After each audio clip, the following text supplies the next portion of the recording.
Welcome to the Audiobook Lovin Podcast, discussing all things audiobooks with the authors that write the stories and the narrators that perform them. Brought to you by Viviana, Enchantress of Books. Hi, everyone, and welcome to Season 3 of the Audiobook Lovin Podcast. Today, I am chatting with author CJ Warrant. CJ, welcome to the Audiobook Lovin Podcast. Thank you for being here. Thank you for having me. This is exciting. It is. You have a plethora of different genres and stuff like that we're going to be discussing about your writing and some other good stuff, listeners. So why don't we start by having you tell us a little bit about yourself, how long you've been writing, and how you got started. Well, where did I come from? I don't want to tell too much about my total background because that's part of my two truths and a lie. But look at her being prepared. But where I started writing is when at a very young age, I want to say as early as 5 or 6, just doodling little short stories, and went from there to writing poetry. I loved poetry. I was able to escape through that. And in 8th grade, I think it was around 8th grade, my English teacher had a little mini class contest who would write the best poetry. And I wrote the story about this dandelion, sprouting from when it first started to seed until it went into this fluffy clouds. And I don't even remember the poem, but it won. The next thing I know, he contacted me like 4 weeks later. He entered my story into a contest and I won $25. Nice. So it was kind of cool, but that was always in the back of my mind. And then life happens, cheerleading and whatnot, marriage, kid. And then my husband found an old manuscript. It was one of my dark moments of my first marriage. And I wrote a book, like it challenged myself, get me out of my reality. And my second husband actually found that manuscript that was written in all handwritten. And he's like, you like doing that? And I'm like, I love doing it. It's just my way of escape. I have so much stories in my head. He goes, well, why don't you start writing? So he encouraged me. So about 12 years ago, he's like, learn, go do what you want, go write. So, and that's where my career took off, as in learning my craft and starting meeting people with like minds and stuff like that. And it just kind of went from there. That's fantastic. I love it when partners, spouses, significant others, even friends that are, at that level that will be able to find something or figure that out, have that conversation of, do you like doing it? And they're like, yeah. And I'm like, but then why don't you? Exactly. Exactly. Because he we ourselves. Boot in the butt. Yeah. He yes. gave me a boot in the butt to push. Cause I was in the beauty industry for many, many years, and I got out of it because I got sick. And he's like, you're home. If that's the direction you want to go, you want to build a career on that, do it. So he's my biggest supporter. I love him. Did he have any but as long as I'm the hero and the guy with the abs? Oh no, he's okay. not at all. The sex scenes, mind you, though, I have. That's all I gotta say. Damn, girl, that's a lot. I told you I'm an open book. No, that's great. But it's like a running joke, it has been for eons, even before I think the concept of having books published in like the romance genre. We're always like, oh, we wonder if the author has any experience in fill in the blank. I mean, geology, if it's a historical, anything kind of a thing. It's like, where's the history go? So now fast forward, we're into romance. And with partners, that's always like that running joke of the significant other saying, as long as I'm your inspiration. And, and I'm like, yes, dear. Yes, you are the inspiration. Yes. But they may not disclose it. It's for the heroine or the hero or the villain or the asshole. I mean, whatever. Exactly. It could be, it depends on the day. Yes. Right. So long as the spicy scenes are from I think he's good. Right. Yes. Yeah. So you write in multiple genres. Do you have a favorite to write in? Okay, so I started off with writing romantic suspense, and that's my genre. I love writing in that genre, but I've always loved romance, and so kind of my writing style kind of shifted. And being in the beauty industry, I had a lot of friends that were gay, and they talked about, even back in the 80s, they talked about like the underground books, the gay or male romance books, and I've always wanted to be a part of that. Always wanted to write it, and when that genre took off, I was just kind of in a mess of everything that I was writing at that point. So I never got a chance. And when I did get a chance, I just kind of went with it, and I love it. As of which genre is my favorite, I would have to lean toward back to my original is the romantic suspense. But the good thing with a lot of the romance genres is that you can then incorporate any sort of love story in it. You can have a romantic suspense that happens to also be an MM. Correct. Or shifters or vampires. Oh my. Exactly. Or MM shifters. I mean, at this point, I think it's been how about let's go a step further and do MPreg shifters, right? Oh, yes. Ooh. So because in PNR we can do anything. Exactly. Yeah, I mean, it runs the gamut, and that's what I loved when I was perusing your website, and I'm going, oh, okay, oh, romantic suspense, oh, oh, there's this, and like, ooh, it's like depending on what you're in for, just go to CJ Warren's website, and there you go. Yeah. I am a very eclectic author. I don't want to be. I've heard stay in your lane. I've heard it many times. Stay in your lane. That's where to stay focused. But I feel like my brain is too ADHD to stay in my lane, Well, see, that stay in the lane thing is a pet peeve of mine, because it depends. If you're talking out of your ass, yes, stay in your lane, please. Yes. But if you're exploring different genres, if you're you're doing the research, if you're being conscientious about making sure that the story is as true to the characters as possible, correct. Swerve, baby, swerve, and pick a lane and stay there, and then go to the next lane, and go cross country, kind of a thing. Go for it. That's basically what I'm doing. I'm going across country, and I like the variety of characters that I write, and anywhere from my dark erotic thriller up to my male contemporary. I love all the genres that I write in, and I don't want to change it. Because that's who I am as an author. Yeah. And a lot of the listeners and the readers of books tend to say, oh, I love insert genre.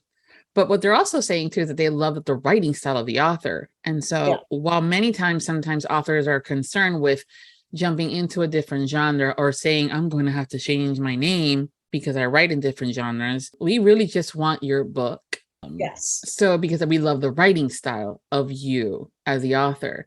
And so it could be underwater basket weaving in a reverse harem or I don't know. And we're fine with it. That's a whole new genre right there. Oh, yeah. I mean, hey, at this rate, I love how authors are coming up with new subgenres or things like that. And we're going, okay, let's not reinvent the wheel. That's still a PNR that happens to be about aliens. Okay. Exactly. It's still under the PNR umbrella. Paranormal, normal things that are in the there's still, aliens fall under that. Exactly. Multiple appendices, different tools attached to them. There's still PNR. Actually, I just read a book about that. Haven't we all at one point? The author, but yes, I have read that. Interesting. Yeah, again, and one of the many things I love about the romance genre is that there literally is something for anybody. Exactly. And everybody. And it could be anything from the cute meets, fade to black kind of a thing, to detailed scenes of all sorts, to the very dark, to the very funny. I mean, even what you would normally think as a dark genre of, like, for an example, Omegaverse, which tends to be in romance, usually thought of more of the darker side of romance. Yes. And with, dubious consent and potentially no consent and all this other stuff. I recently had learned that there's a light and fluffy side to that kind of falls more into, it's paranormal, Right. but there's still that element of the Omega verse in there, but in that dark. I totally agree. Yeah. So that's where I'm always like, love chatting with you guys. And because also my to be read list and listen list keeps getting longer and longer, which I'm not complaining. It allows me to be selective and choose, but also just to discover too sometimes what you guys like to listen to and read, and kind of pick your brain on that end too, because sometimes we don't know what's out there unless you guys share that with us. Are you also a reader and an audiobook listener? Oh, yes. I am a huge reader, and I'm a bigger audiobook listener. I have over 1,000 audiobooks in my Audible. So I'm crazy. I am crazy. You're enthusiastic. I'm very enthusiastic audiobook listener. I think my biggest, so when the male romance took off in genre, I went gangbusters, and I listened and read a lot of authors, a lot of good authors that I enjoyed. When I discovered, and I'm bringing this up again, the MPreg, male MPreg, I fell in love with that subgenre, because it was almost the impossible, right? And being that it's like shifters, you got shifters, so huge paranormal double whammy there. And I found a few authors that I just like clung to, and I've pretty much read almost all listened to all their audiobooks. And then I have, on the flip side of things, I love a more darker, more intense, not necessarily taboo per se, but intense dark romances. Some of them are really dark, and it's like, okay, I got to step back and not listen to them for a few days just to clear my brain so I could write. Right. But other than that, yeah, it's I like a mixture. I like a mixture of it. So same thing as my reading. I think the last one a recent book I just picked up, it's called Flock. I can't remember the name of the author offhand, but it was a recommendation from one of the on TikTok, actually. And I loved the concept of the story. It was dark and had a richness to the romance. So it was like an MM or MFM romance. So yes. I remember the first time someone said, "Hey Viv, what's the difference between MFM and MMF?" And because they're like, doesn't it mean male, female? I'm like, yes. Yes. But if the MM are together, it means swords are crossing. Yeah, I like that even more. As a male romance writer, I love that's part of reality. Get over it. Let's that's life. Let's do it. Yeah. And again, as long as a lot of time, because again, the conversation about owning own voices and Right. knowing things, and again, as long as the research in that specific scenario is the research is done and conversations are happening and sensitivity readers are included, you should be fine. So yeah, for those that are fine with swords a crossing, you're going to want to read the MMFs. For those that prefer not them to be fighting with each other as the source goes, then you're going to want the F in the middle of the two M's. Exactly. But I'm going to take advantage that I have you here with me today and ask the lovely questions. I think sometimes a lot of listeners and readers of romantic suspense, because I love a good romantic suspense. It's a mixture of some of that, a bit of that action-packed thriller with those moments of, oh, he is sweet, and all this other stuff. Yes. But it tends to happen. I'm like, bombs are busting out and the guns are ablazing, the bullets are running through the walls and stuff, and they're hiding and they're like it's life threatening. And she looks at him and her thoughts are, damn, he's hot. I think I'm going to kiss him. Or, damn, she's hot. I'm just going to put up against the wall and kiss her. And I'm like, things are going boom right outside your door. When it comes to those kind of scenes in your books, are you going into more of the, okay, here things are going boom. Oh, this might be a good place to have that little romance scene. Or how does that kind of play out for you in your books?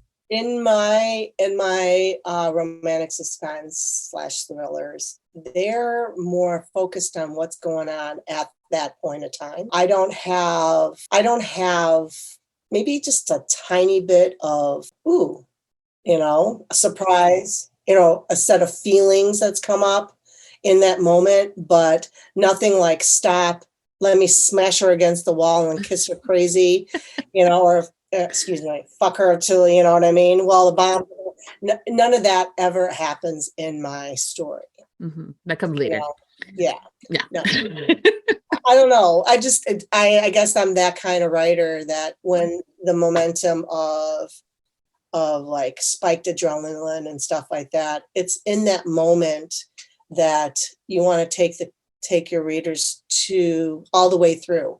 After that moment, it's like, oh my gosh, your adrenaline is still spiked, or you're slowly coming down, and then you look at each other like, oh my God, I just want you. You know what I mean? At that point, yes. But I got to say, my first book, Jane, is because it has a little bit of a supernatural twist to it, that there's an eerie factor. So in that, so I don't know. It's just, I find the scenes too intrusive to put in those type of actions, I should say. Because I can understand the being worried about the other person because right. He's no longer the asshole that needs to die. Exactly. Because he's in that scenario, he could potentially die, and you're going, perhaps not. Maybe that little stab of information, maybe. Yeah, that moment of right. I want to suck her face off. Damn it! When did that shit happen? And then afterwards, but that's also, for me, I love the genre. I know many great authors that are in that genre as well, and some that have become friends. And I'm going, do y'all figure out sometimes how this is going to work out? And are you trying to see if does it become like a game? Like, will the listeners and the readers go, really, girl? Really? Seriously? I have read books, romantic suspense books and romantic thriller books that was basically, I stopped at midpoint of the page and I'm like, really? You would put that there? Why? In the midst of, like you just said, bomb blowing off and everything else. I'm like, it feels like an intrusion. You want the romance there and all that, but I think it's an intrusion of that scene because it just puts a halt to it. I, as a reader, don't like that. I like a smoother transition from one thing to the other. Exactly. Yeah. It's to me, it's one of those things where I kind of be like, okay, I was just getting into the things going boom. Yes. And trying to figure out how y'all are going to get out. Before or after. Yeah, exactly. There's a different boom that I'll look forward to later. Exactly. Yeah, I'm still waiting for that book where they're going into their own boom and then things start really going boom, boom kind of a thing. and he just gets really mad, but she gets even madder. Exactly. So, Exactly. They kind of look at each other like, we'll pick this up later. In the meantime, we need to survive.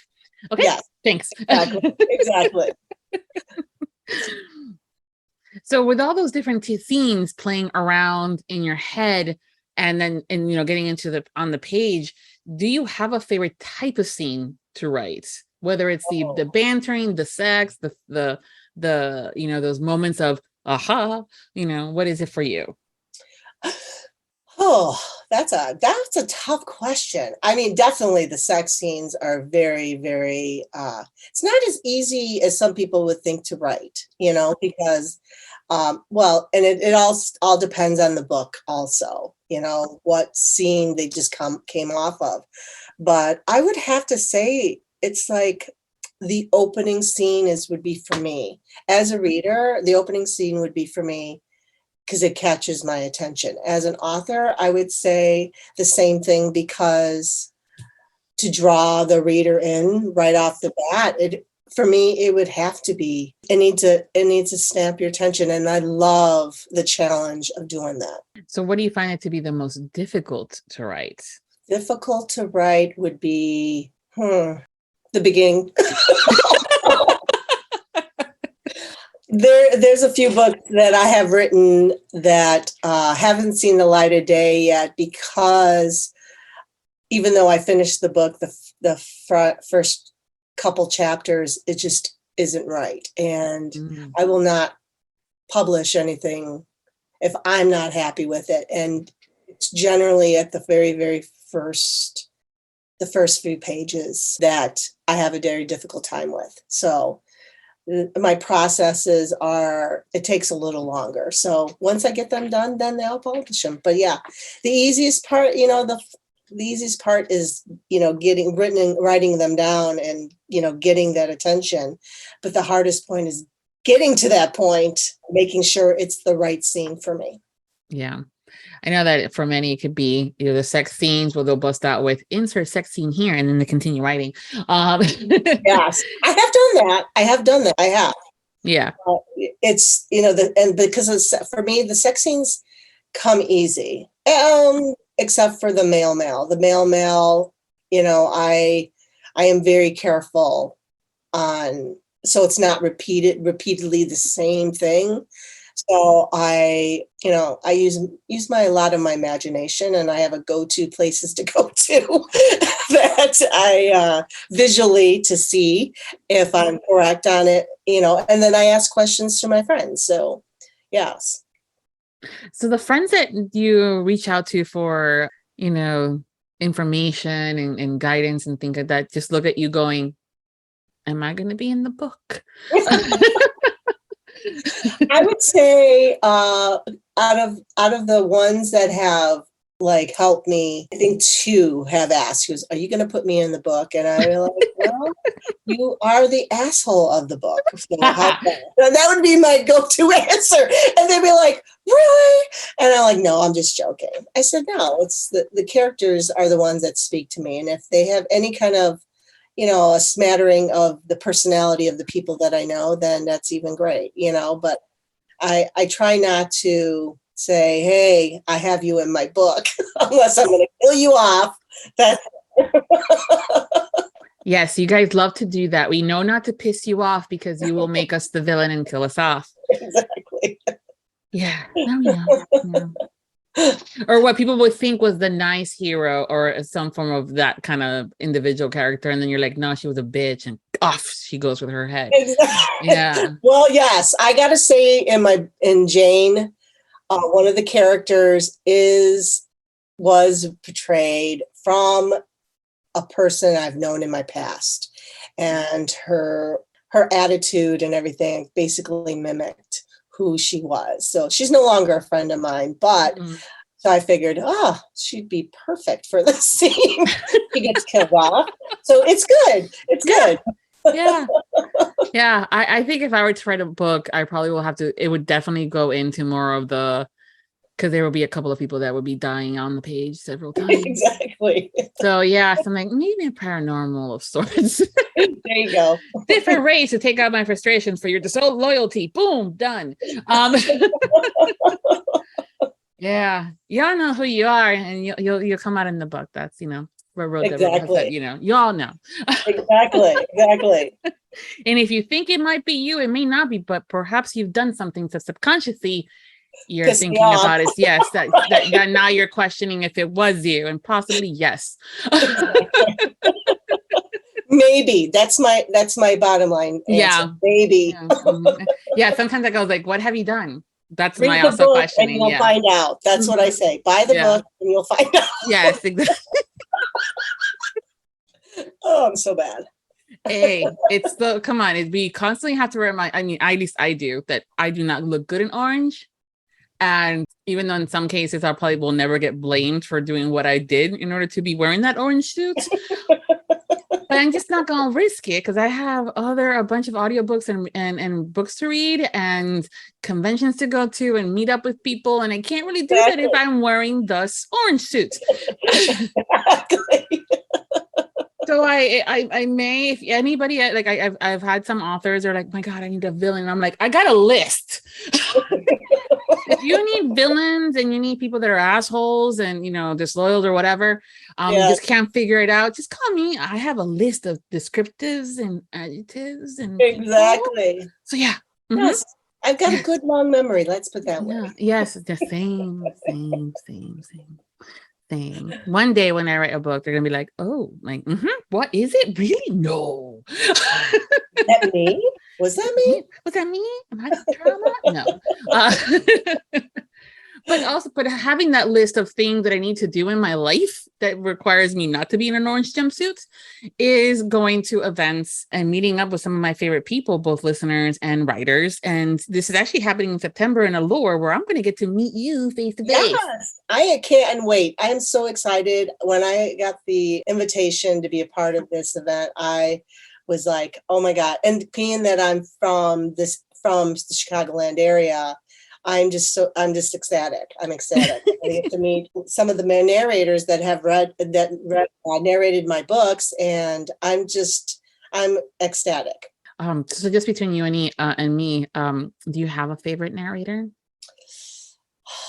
I do have a favorite narrator, but I won't say because that's not fair to the other ones.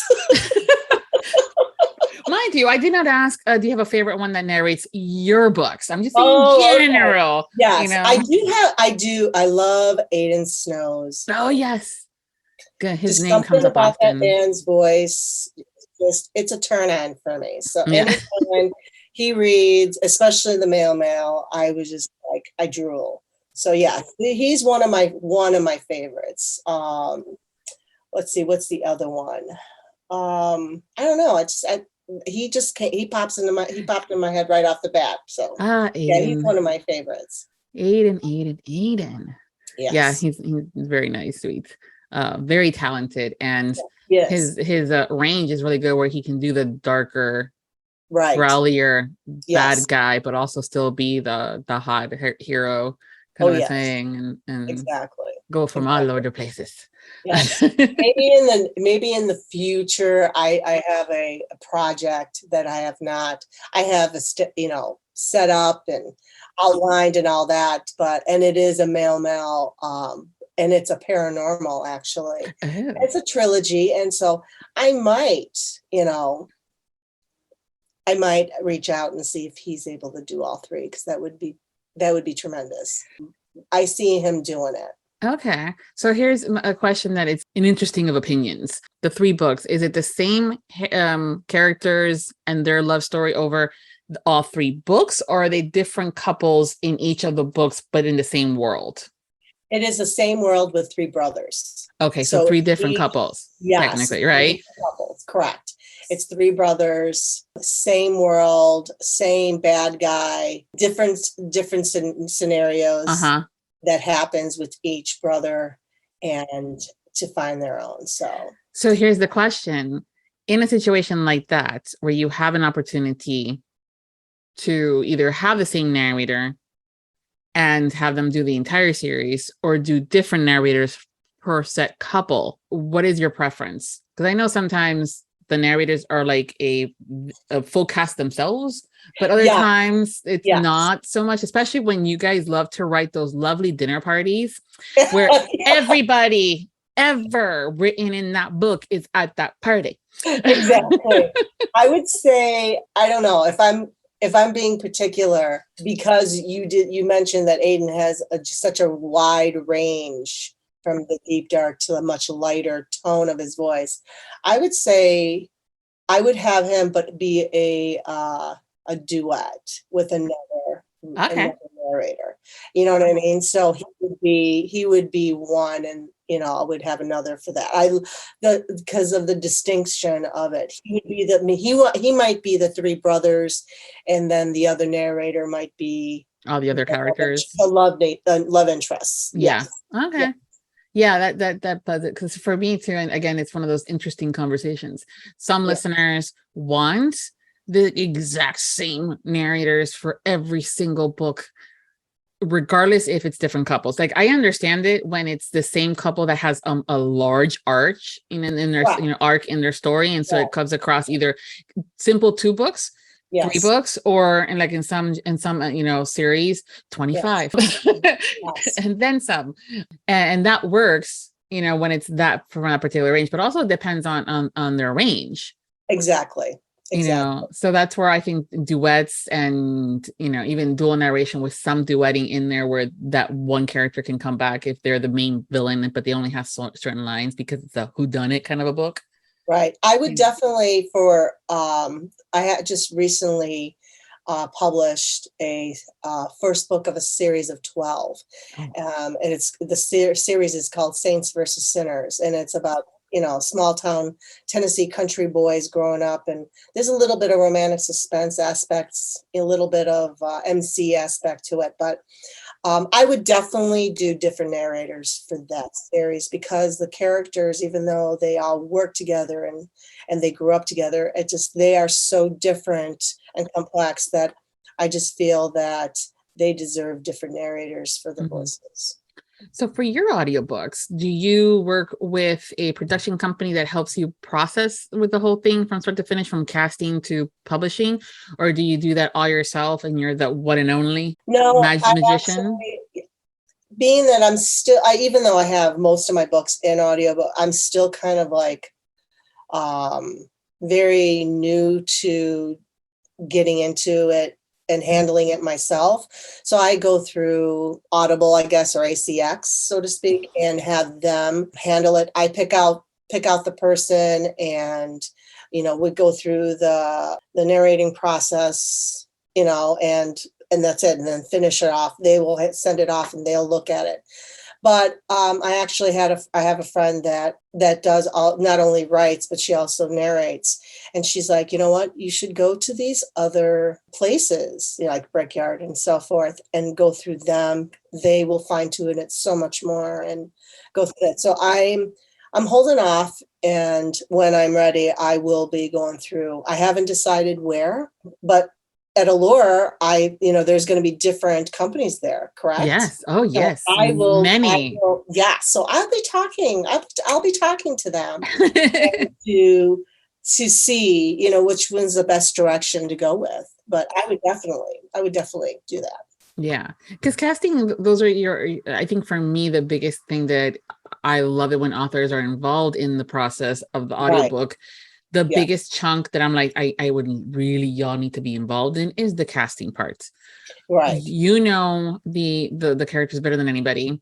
You can, even though you may provide a lovely spreadsheet, multicolored color coding of a sorts for the narrators with information, including accents to lists to cadence, fill in the blanks. But there's still something sometimes that when you hear that voice and you're going, him or her, them, yay, it's different. And then, from that perspective, so it's where I love it when you guys are more involved, especially in the casting part of things. I do. But it's also very daunting because there is a lot of narrators out there. And it also depends on for some authors, which I was actually in a group conversation about it. And there's a couple authors saying that I would love to have the bigger named authors, but the narrators, but the price point of it, they just can't afford. And I totally understand that. But at the same time, they got to understand if you want the product to be right and from your brain, you hear it, as you're writing it. And for me, I could see it and hear and all that, what narrators are going to be right for that. So if it's worth the money to do it, then just do it, because I'm telling you, it's so worth it. It's so worth it. And the other thing too that I would advocate for and suggest is, even if you're not in a place where you can work with a production company, correct, to help you with that casting, because either they have a roster or they know people. But you have a lot of the people that work, like even myself included, I'm like, I do casting, so it's almost like the whole casting director thing. So I have, even though I don't work specifically for a production company, those things too is having those conversations, because it's been many a times where they're like, my goodness, I want Sebastian York. And I'm going, we all. I mean, for the books. But unfortunately, aside from, potential what the per finished hour rate is, there's also scheduling conflicts. Exactly. And that's truly sometimes where I think a lot of authors kind of go like, if I was only a planner, because of that scheduling conflict. A lot of times the ones that you would really love to do it may not be able to until 7 or 8 months to a half a year and a half later. Yes. And that's exactly it. So that's, as of the current standard of my books, the ones that don't have audiobooks, I will wait for the right one. So if I have to wait, I will wait. But that's also where the casting director was like, okay, well, what about Sebastian Zork's voice is that you love so much? Yeah. And then having that conversation, whether it's the vibrato, the baritone, the growliness, how they do their kid voices. I mean, there's a plethora of reasons why you would love that man's voice. Exactly. But then that's where we can be like, okay, well, based on that conversation, here's a list of narrators that can do all that as well. Exactly. Yeah. I love. When I first heard Sebastian York, he's great. Yeah. But there are other narrators that are just as good and just as impactful in their reading. So that's also where I always say that it's one of those things that the current narrators, especially those popular ones, kind of have to see about what else they're bringing to the table, because 6 years ago, they were cream of the crop, and that was all you had. Now we're having so many up and coming narrators that are just as good and sometimes even better than those that are up there. And and those are the ones that are starting to, as I said, they're up and coming, but they're starting to get really good traction. And, those top of the line narrators, sometimes, again, it's like, what else are you bringing to the table aside from your name? Because I have someone else that can do the exact same thing you can. Exactly. Love ya. I mean, going with them. Well, there's so many different, again, scheduling conflicts, out of price range. I mean, at the end of the truth is you get what you pay for. I'm a firm believer. I agree 100%. And that I learned through trial and error in my audiobook. And that's with anything: book cover design, editing, formatting, and stuff like that. And who does your marketing and stuff like that? Who does all those ads for you? You're going to get what you pay for. And the lower end of stuff, sometimes you're going to get basic templates that insert your cover here, and the same thing with, anything from the narrators. I'm like, oh, okay. There was a cough and and things like that. But that's where you have those relationships with your, if you have someone proofreading it, that's outside the narrators or yourself. But it's a huge thing when you get what you pay for. And so some of those top of the line narrators have people doing a lot of this stuff for you that you don't have to worry about, or they work specifically with a production company, and that's it. Or they themselves are the production company. You're going, I get it all for one. Yay. Exactly. Wham, bam, thank you, sir. But again, it's always good to look at and think about the quality of the voice of what you're loving about a specific individual as a narrator, and whether it's her girl next door, her, oh my gosh, she sounds so sweet, but she's really a bitch, kind of a character, and you're going, she does it so well. She's a sweetheart, really, truly, she really is, but damn, what a bitch, because that's what you want your listeners to think when they're hearing that book. Exactly. If that's the character. If the narrator is doing their job in portraying the characters in the way that you have written them, then it's even more. It's exciting to listen. Yeah, and you're being a listener too. Oh yeah, I'm an avid listener. Yeah, so you have that, what you like, know how things, when you get those goosebumps when you're listening to a book and you want that for your own books. And so you have extra, you have that extra bonus knowledge, I say, versus someone that may not have ever picked up an audiobook and they're like, I don't know. As much as that I love to read a book, sit down and read a good book. Sometimes the audiobooks just sends you, you close your eyes and you listen, and it's like, oh my gosh, you don't have to think much to really seriously, the narrators do the job for me, so yeah. Well, hold on. In order for the narrators to be able to pull off that trajectory of taking it out of the sphere kind of a thing, or playing it to the third balcony and things like that, they already have to have the material, right? Which is the book, which means you all wrote that. Exactly. And so that's why I always want to point out, if it ain't for you guys writing these stories that are that good, they can only help it so much. Because I will say some narrators can save a story. Yes, and and I've had situations where like, boy, you couldn't even say the story. I gotta say, I have to agree with you. There was a few really popular stories that I bought for the simple fact that, the narrator. And it didn't, I don't return books. I don't return audiobooks either, but it just was like, it became a DNF. Did not finish it. Yes. And I hate to admit it, but it's the truth. But it's okay. Because I was like, oh my God, I gave, the audiobook 5, the narrator 5 stars, but the book, oh my God, terrible. I'm sure somebody said that for myself too. So, I don't know. Yeah. Well, again, reviews are basically just opinions. And as the saying goes, an opinion is like an asshole. Everybody has one. And exactly. And some people, it's like, you kind of almost want to, I wish it was almost like a bit of a questionnaire prior to the review being published that says, did you pick up this book because you saw it on TikTok and we're talking about the smut? Check. Yes. Or did you hear about it by someone that was talking about the story plot? Check. Right. Because it all depends on the reader, why they're picking up that book. Could be the interesting cover, could be the premises of how you guys wrote the blurb and things like that. But there's also 2 camps, I think. And soon enough, there'll probably be a third and I think technically there is, if you were doing a graph, there'll be the middle section between the 2 circles. But the 2 major camps are those readers that are all in it for the story and the plot and the character development, and those that just want a good smut scene that happens to have good potential characters that you're going to try to redeem, and it's okay. Right. You laugh, but it's true. No, but it's so true.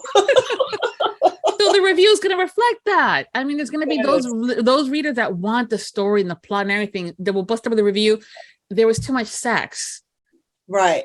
Yes. I've read some reviews, not on my own, but I've read some reviews I've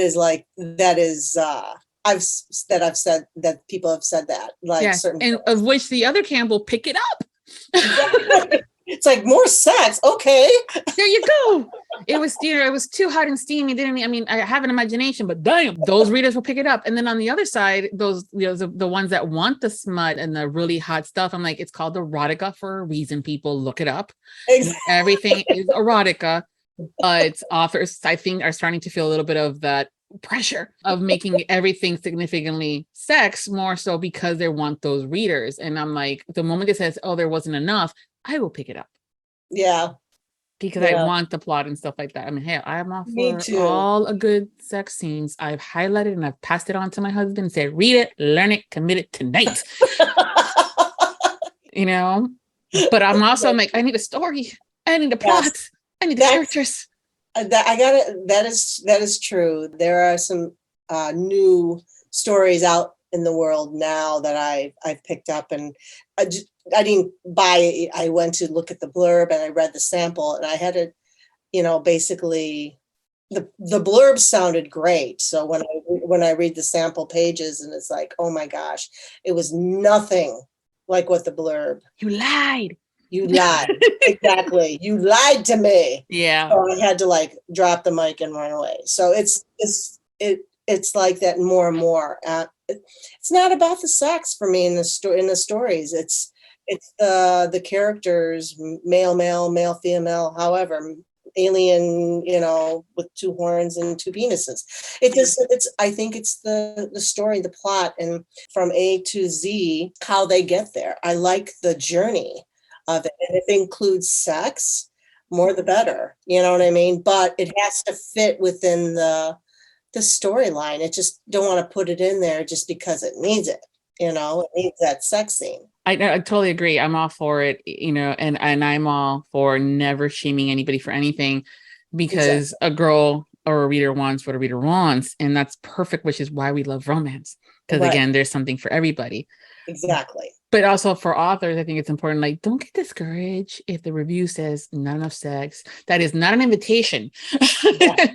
I would say, reviews can make or break an author sometimes. Yeah. My dark erotic thriller, Mirror Image, when I had that published out, I was really excited about it because of the concept of it. And I had one reviewer tell me there's too many fucks, too many swear words. And I asked my editor, I said, was there too many swear words? She's like, well, I have 3 POVs in it, you know, and the villain's POV, which is a woman, that's her favorite word. Fuck was her favorite word. And you used it, but it wasn't like every other sentence, you know. So I'm like, it made me pause, but that was the last time. I was like, she's like, don't worry about it. You know, that's one person's opinion. You know, like I said, everybody has an asshole. And so, yeah, it does. Sometimes it affects certain authors. Yeah. It stunts them. But I always say, move past it, write your next book, you know, and write what you want. Yeah. I'm a huge proponent of, you're going to write your review on the book. You're going to write the review on the plot and the characters. Hell, write it on the sex scenes. And like, they forgot that there was an extra arm in there, or the damn, she flexible. But don't ever attack the author or the narrators. Yeah. You're laughing like, did you have one of those? I was a gymnast before. How did she put that way? Let me show you. No, just joking. Yeah. Hey, babe, can you come here? I need you to just demonstrate something.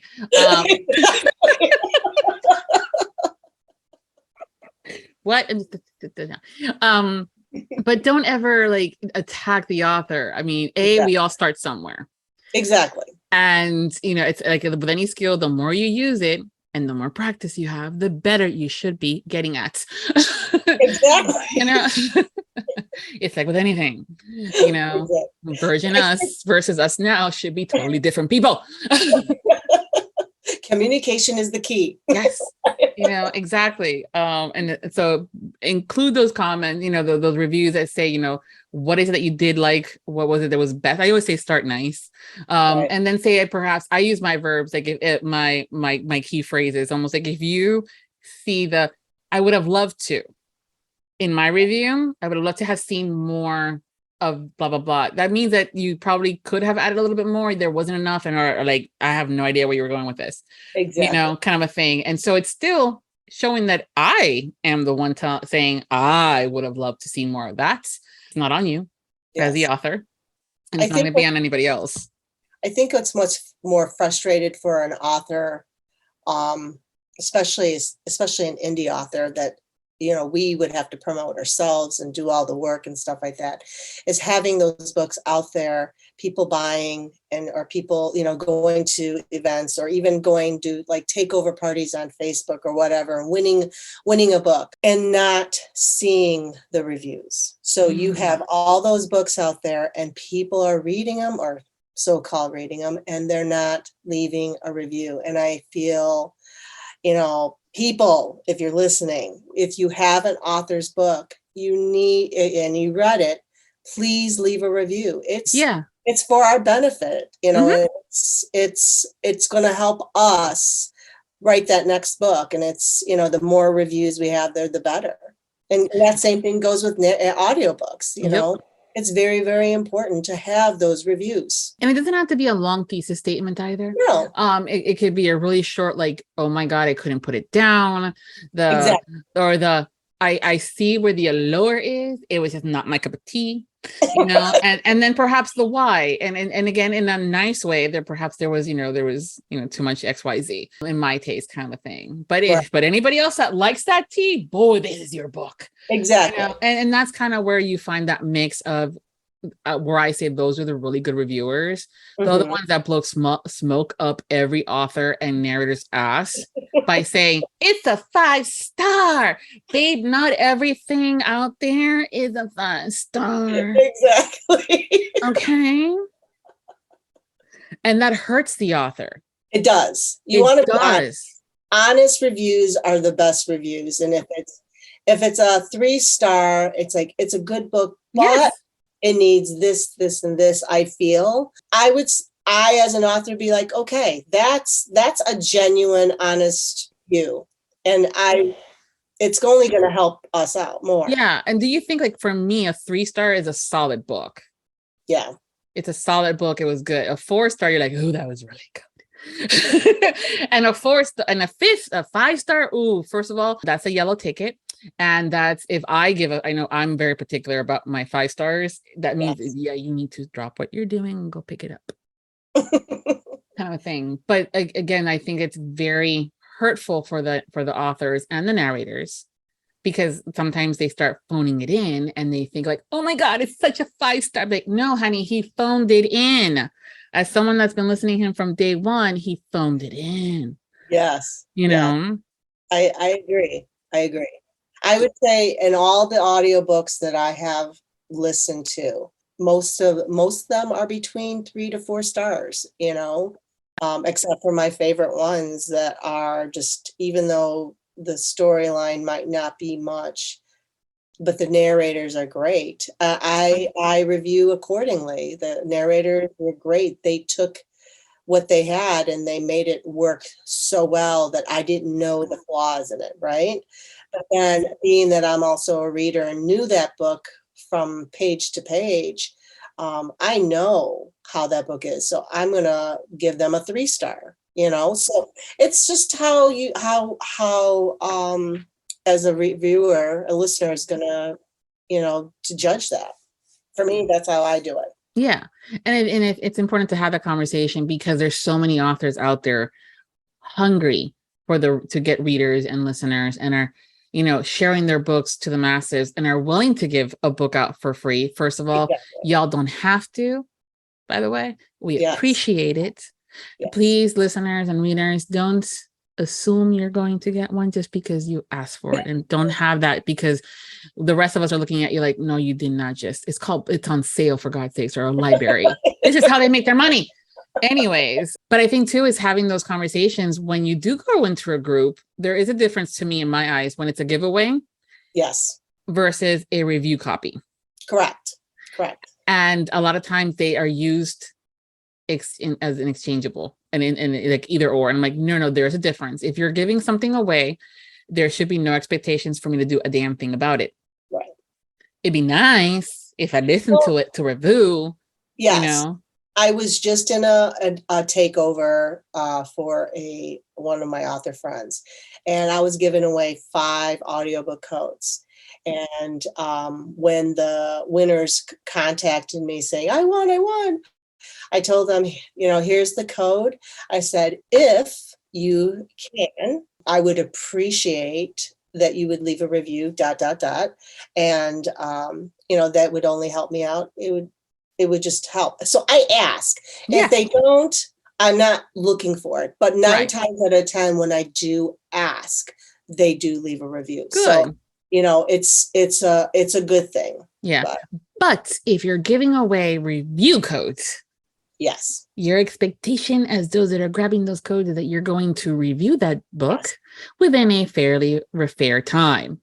I recently did that to my last audiobook when it first came out, and I had a group of ARC reviewers who listen, and out of the so many that I had, I want to say only a 4th actually returned a review. So I was genuinely upset with that. So I could see where, you know, I know where it's hard, you know, so why would you want to give out a code, a review code, if you're not going to turn around and leave a review? That's also where those people get removed from that review team. Exactly. If I'm managing it, because I don't care. Exactly.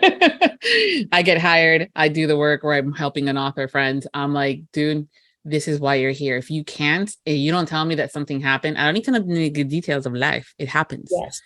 But say if something came up, I don't have the capacity of doing it in a timely manner based on the request, I can do it by then. And then my expectation is that it will be done by then. Exactly. I actually had one reviewer reach out because I had a back-to-back narrator, book out coming out, and she requested the second book where she had the code for the first one and she didn't review. So I reached out to her and I said, well, I am not at liberty to give you one because you did not follow the instructions on the first first book that you were supposed to review for the audiobook. And she's like, oh, I thought I did. I am so sorry. And she left a review within like 3 days. So I don't know if she just posted on there and wanted the second book or what, but she left a review. So, but that doesn't happen very often. Yeah. But I appreciate, because I think too that sometimes you guys forget that you are a business. Yes. And that's something too that I try to highlight. I don't know why I have to, but I feel like I need to highlight that this is your business. This is how you pay for gas and groceries, but also reinvest the money on a cover designer for your next book, or those narrators that you really want to hear narrate your words, so on and so forth. Aside from, mortgage. I mean, priorities, it's those narrators. No, I'm just kidding. But narrator's priority. Yeah, right. Honey, why are the lights flickering? Because I have to get the money for Aiden Snow. Exactly. He's my man. Yeah, so we will eat and write by candlelight. It'll be very romantic. I promise. Yeah. But that's where that conversation, I think, needs to happen more and more, because of how, as of late, sometimes I feel like Book Talk has been some, bad behaving reviewers or bad behaving listeners and readers. These authors are a business. They are in their own business. And I know that you guys sometimes feel pressure to just give away the book because they are quote unquote an influencer and they have like 1 million followers. But I'm like, yeah, but out of those millions, how many people actually saw that video and actually went and bought the book? Exactly. It's a tug and pull with it. You don't know. And it's, it's like, do you want to give away a code for a potential listener or a potential reader, your future, or keep it? And might lose out on it. So 9 times out of 10, you give it away. Yeah. Also, I feel like when you guys provide this teasers to kind of give us a little bit, aside from the sample on Audible, that's something else that kind of gives me maybe a bit more of details of what the story is, or maybe a bit of that range, because sometimes you're going, she hired them. Okay. And perhaps that is not very happy with them in a previous book of a different narrator, a different book. But then I see that sample that because you know your characters and the story and where it's going. Yes. And I'm like, well, damn, that's why she hired them. Okay. Good girl. So yeah, so many factors and things, but that's also where I think having these conversations, like, getting to know you better, going to Allure in September, where you'll get to meet a lot of your listeners and your readers, and you'll get to meet a bunch of new narrators, as well as, people in the industry. Yes, that is what I am very excited about. Like I said, as a avid listener, that's like the biggest component for me. Yes, I could write a book and it's all good and it's published, but to me, it's like that step further is making the book alive with the narrators. I feel that is very, very important. Oh, the options you're going to find. Yes. So excited. I know. It's one of the things I'm like, and I kind of love seeing that magic happens. It's almost like I've seen it before. And so I know that it exists because I've seen it, damn it. Yes. When an author talks to a narrator and then they're done and there's this look in the author's eyes. And I'm like, she's found a new narrator. Exactly. Where she would place them, we do not know, folks. But out in the wild, we don't care. I'll find a place, I promise. They will invent a character, dude. They've done it. PJ London, I'm looking at you. Oh, yes. Yes, I know a few you'll do like, oh, yes. You weren't there before, but you'll be there now. Exactly. Their voices also, it's like, it kind of is an inspiration. Yeah. So yeah, I would definitely. Yeah. So I'm going to be like, oh, there she goes. So it should be like a National Geographic, video. And there the author moves along the aisles as she approaches the narrator tables. Where shall she begin? Oh, there we are with the approach. Oh, she landed. Why do I see that so clear in my head? Right? Body postures provide us with an inkling as to this is going well. She dips. She's ready. Yes. And she approaches. Yes, exactly. Right. And so, and then, oh, okay. They've done conversing. All right. She's leaving. Does she have? Yes, she has the look. And the card in her hand. Yes. Now the estimation of when will we hear that voice begins. You don't know. Yes. Until the next episode. Exactly. I wish I could write as fast as I could put out for audiobooks. I know, right? Oh, hey. I am all for you guys taking your sweet ass time, so long as the book comes out the right way. Exactly. A lot of authors are spewing out books left and right, up and under, and where the hell did that one come from? Yes. And it's no, thank you. My girl, slow down. It's okay. We will wait. Yes, I would rather put out a good book than fast, but I'm not a fast writer, so. No worries on that point for me. Yeah. So if we get a book from CJ later, after the event of an author or narrator with that look, now you know why. Well, actually, I have a book coming out. It's the first book of this male romance series, and I am looking for a narrator. They're all novellas. So, and I have different narrators except for 2 of the books. I went with the one narrator that I've used before. He was really, really good. And but I want somebody totally different for this one because this is a jump. This is a jump off to another series. I want to make sure that, so I will be looking. Yeah. But also if she ends up having to write an author, where the heroine or the hero is an author and they went to a book convention where there were good voices. Now, you know where that came from too. Well, I have a book out, which we haven't talked about, what my upcoming stuff.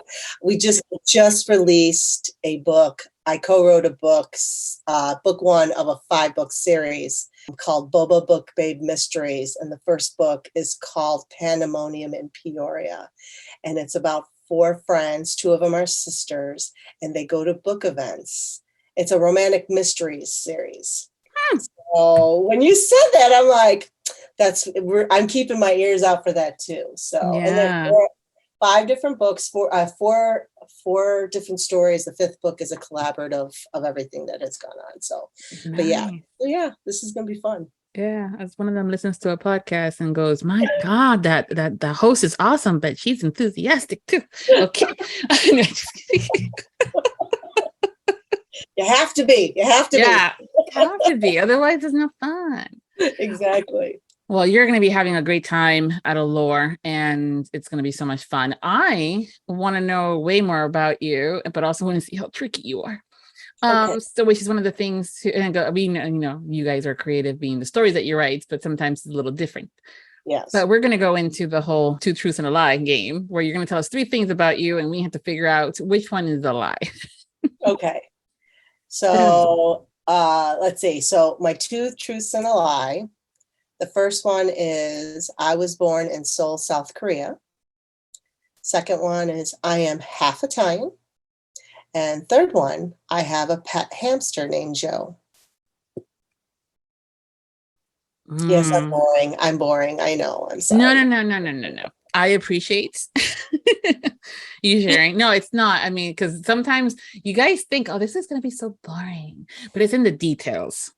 The fact that she says Seoul, South Korea versus just Korea, she's giving on like that could possibly be part of the lie, right? It's the truth, but it's still part of a lie. So makes it a lie. Or that she has a pet hamster, but it could be, named, Clementine. So exactly. That's where you guys get creative. And I'm going, ooh, bitch, I love you. Or in this having the half Korean, a half Italian kind of a thing. I want to say the pet hamster named Joe is a lie. That is true. Oh, okay. No, I'm sorry. No, you're right. Oh, that is the lie. Okay. I actually have 2 cats instead of a hamster. Are either one of them named Joe? No. So that was a full-blown out lie. It's a full-blown out lie. It is Rocky and Sadie. Fantastic. See, there's a lot to it, people. There's a lot to it. So half Italian and born in South Korea. Wow. Right. My mother's 100% Korean, from South Korea. But she was born in Japan. And then my father's 100% Italian. He's first generation Italian American. Oh, wow. And I am technically, if you want to be more technical about this, my kids are first generation Korean Italian because I was born in South Korea. So, yes. Military brat. Military, yeah. That's I couldn't get into my background because that would be giving it away. But yes, my father was in the Army, so I was an Army brat growing up, and we traveled all over the place. So, but yeah, so my mom, while my father was in Vietnam, my mom was in, with her family in South Korea, and she was pregnant with me. And then, so a little tidbit here, my first 3 months of living, so from birth to 3 months old, I did not have a name. My mom waited for my dad to be home to give me a name.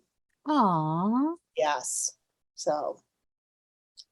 So you probably got that whole like, hey, precious girl. Hey, little one. Oh, no. Hey, peanut. I was over 10 pounds. My mom, back in the day, I don't know if they still do it, but back in Korea, they had curfews. So the taxi cabs were not allowed to be on the roads till after 5 a.m. And my mom was in full-blown labor.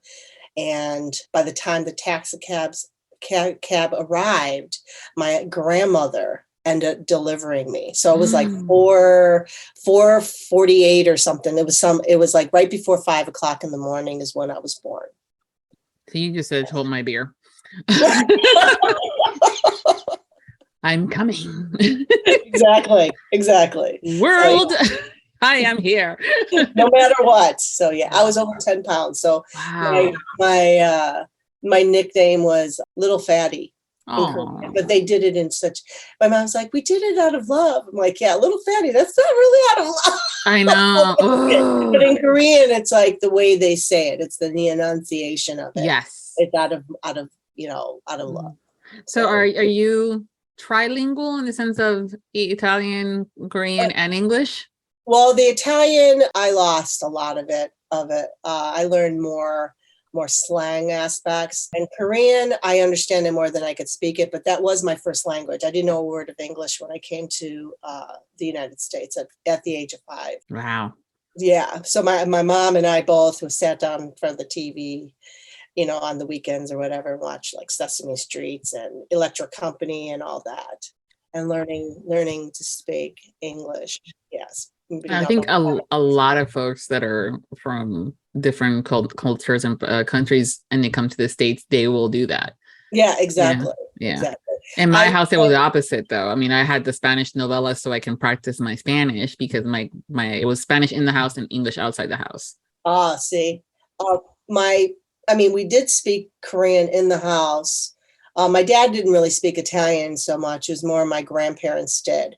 And then my first husband was 100% Italian, and their family spoke fluent. So I picked up a lot of that. So, but I'm no longer with that gentleman. It's been a very long, long time.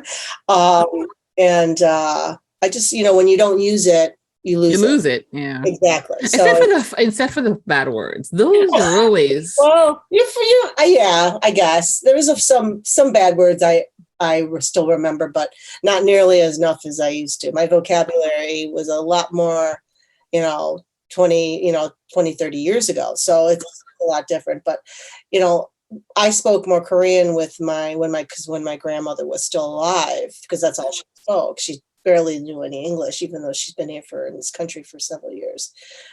But my parents, my mom and I, we need to learn English. So they pretty much stopped speaking Korean, and we spoke English in the house. But as we get older, I started picking up.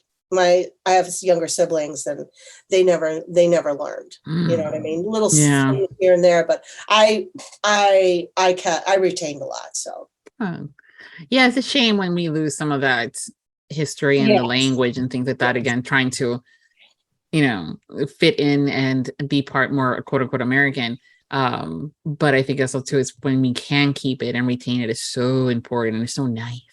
Oh, most those definitely. different. Especially if you're going to go visit. I have cousins. I have first cousins that's in Korea, and it's funny. They laugh at me when I talk to them because I sound like a little baby. Because that vocabulary it didn't progress into like larger, more older adult words, and they laugh at me. I'm like, oh, whatever. Yeah, same. I mean, yeah. I always get asked, so you're bilingual and you're fluent, right? And I'm like, well, about that. I can speak it. I can speak it. Reading takes me about a half an hour to read a paragraph because I am literally sounding everything out. And writing it, if it sounds like a J, it's gonna have a J even though it has a G or a double L. And yeah. I feel you. Yeah. Plus, also, you all lied. You do not pay more for bilingual, so stop. Depending on maybe, right? No, I have yet to have a job, and I'm talking about when I was completely fluent in everything in Spanish in my younger years, and they would bust out with, "Oh, you want a bilingual?" And the question was like, "Does it pay more? Otherwise, no speaking Spanish." Right. They tried. Wow. Oh yeah. Because it's a different brain aspect of things of why you're learning and stuff. And yeah, most definitely. So you grow up being told being bilingual is great. You're going to get paid more. And I'm like, Mom, you lied. It's an expectation part of that resume part that goes and learn other things and they don't tell you what those other things are. And you just, did they throw it in your face? Well, you did see it. I'm like, damn it.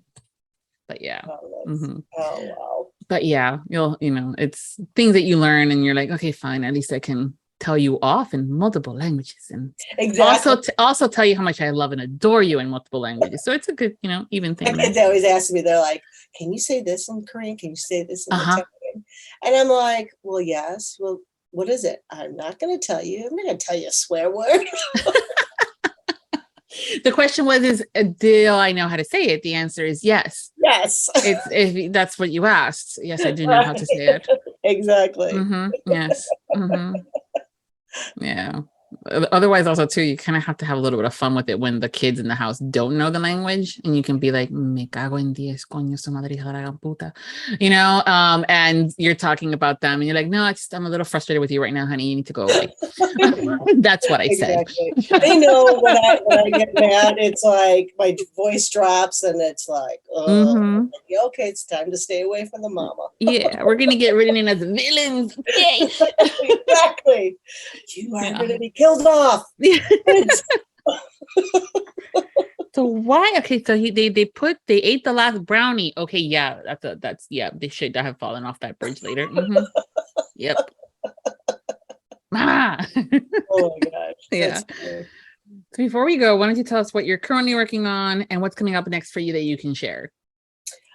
What am I currently working on right now is actually 2 books, book 2 and book 3 in the Saints and Sinners series. They run kind of simultaneously. So Kyle and Ben's book will be out beginning of next year. I was hoping this year, but with everything that's going on, it's crazy. And then I have my 3 Times Lucky, which is book 4 in the Chance at Love, my male romance series that's coming out August 31st. And I can't wait for find a narrator for that one. And then we'll be working on book 2 in the Boba Book Bay's mystery called Silence in San Antonio, which we do not have a date for that one. So yeah, and I have a few other ones in the works, but that's not until next year. Just progress and, whatever my ADH brain will decide to work on. But yeah, definitely what's coming up next month, which will be 3 Times Lucky. Yeah, I just also love knowing that there's more for us to devour. So thank you. Thank you for asking. Yeah. No, guys. So definitely, keep an eye on her stuff so we can, I'll go like, oh my God, she didn't. And then, we'll get together at a lower and go, oh my God, she's approaching the table. Oh. Winner. No. Is he the one? Is he the one? You know what? Yeah. Thank you so much, CJ, for taking the time to chat and hang out with me today. It's been so much fun. Thank you for having me. I enjoyed myself with you very much. Yay. And I will be including all of CJ's social media links, as well as, where you can find her BookPub and Goodreads and all that other fun stuff. So you guys don't have to go hunting for it. I will provide that stuff for you. So all you got to do is like, follow, and then, go to Audible and pick up the books or wherever else you get them. And we'll kind of go from there. That information will be over at the episode's post at Viviana, Enchantress of Books. And until next time, guys, happy listenings. Thank you to all of our Audiobook Lovin Podcast Patreon. Special thanks to Nixley Zenner, Carol Liebner, Brittany Robinette Leiter, Michelle Bastard, Brandy Schmidt, April Branson. The Audiobook Lovin Podcast has special Patreon access levels. Join today to receive benefits including early access to episodes, shout-outs, special exclusive content, and much more. Support the podcast by becoming a Patreon at www.patreon.com/audiobooklovin. We thank you for your support. Thank you for joining us on the Audiobook Lovin Podcast, hosted by Viviana, Enchantress of Books. For links and more information discussed in today's episode, previous podcasts, or the Audiobook Lovin Series, please visit our website, vivianaenchantressofbooks.com. If you enjoyed today's episode, please leave a positive review wherever you listen to our podcast. Until next time, happy listening.